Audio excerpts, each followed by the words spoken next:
Okay, so today I'm just going to continue on the same theme, asking questions, because we all have questions, don't we?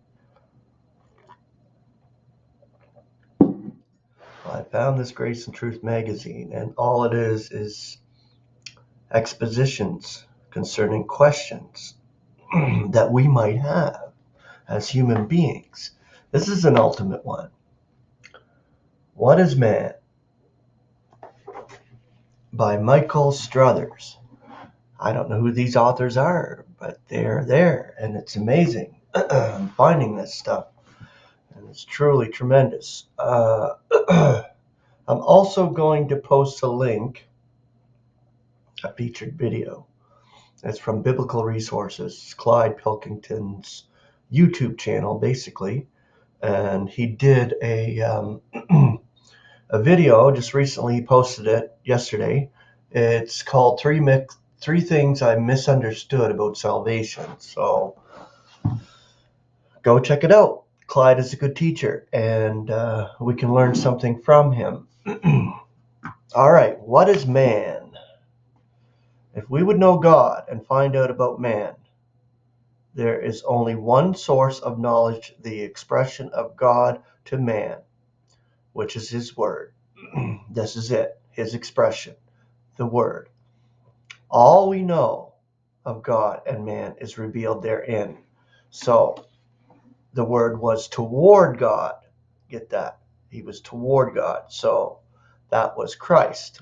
And Christ is the living, breathing word of God. This is why I say members of his body are living, breathing words of God. We illuminate it. We walk our daily walk, and we illuminate it. That's all we think about.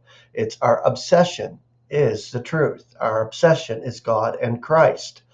This is a true member of the body of Christ. How simple and yet how wondrous this is, that the great architect has given us a blueprint and description of the manner and purpose of his handiwork. Yet only a few of his creation know of this source of knowledge, and still fewer believe what he has written there.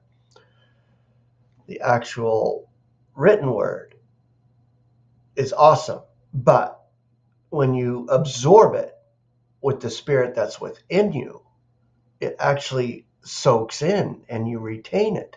This is what I'm talking about, being a living, breathing word of God. You retain that written word and you get so much out of it. You can take one little tiny passage and get so much, billions and billions and billions of spiritual glimmers out of one passage of scripture, and it's tremendous that way because we're able to soak it in and retain it and keep it and walk in our daily walk with it. So this is what helps us illuminate it. The world right now is dark. We are luminaries. They don't like us because they're in the darkness and they want to stay in the darkness. What happens when you open a door and you see like this dark place? There's rats and everything scurries out of the way. They don't like the light. Well, this is us walking in this world. People can't stand us because we illuminate what God has given us. But that's okay. We are here as luminaries to draw out the members of the body of Christ. And this is what we're doing until that last member comes in and we're snatched out of here. Sorry, I'm rambling on, but I'm telling you the truth here. We are living, breathing words of God. So what we read and study out of the written word is so important because this is what we're retaining and keeping within us. The revealing of both God and man is through the one to whom his word points and leads everywhere. That's right. The mediator between God and man, the man Christ Jesus. So we walk with the Spirit of God as Christs, plural, in this world right now, luminaries. God means disposer, the one to whom the rest of creation is to be subjected to, whom all power to dispose the universe belongs. Every wonder in nature is an imprint of him.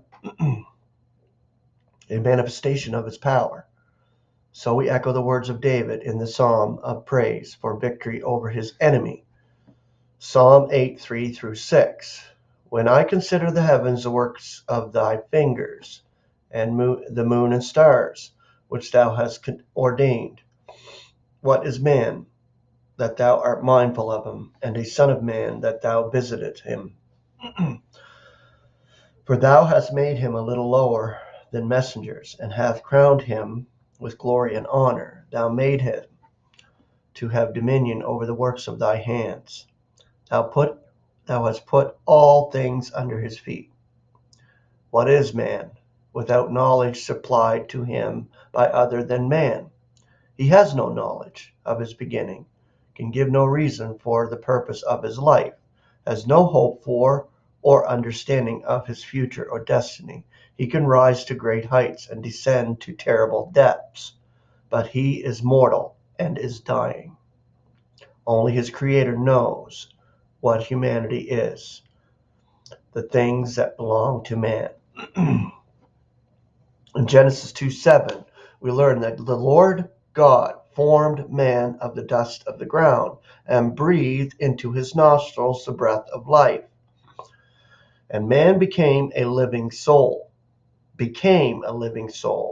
Such is the miracle of God's handiwork, changing the form of his creation by his life-giving word. The most wonderful part of God's creation is man. Genesis 1:26. Let us make man in our image, after our likeness. What a wondrous dignity is this, that man is a reflection of God. The root of the Hebrew word from which man comes is Adam, or ADM, is DM, meaning like. We are the living souls who are like God. This likeness is something that God decreed, something that man must remain, however it may be hidden by sin and death. It is a power to dispose of other life in creation. Man was given the likeness of God, something of God's glory and power to convey his image, a representation of God to the rest of creation. This is the first of all on earth, the one day throughout the universe till the point when this something of God is all in all, and man shall exhibit the likeness of God in all truth. Grace and peace. Have a beautiful day.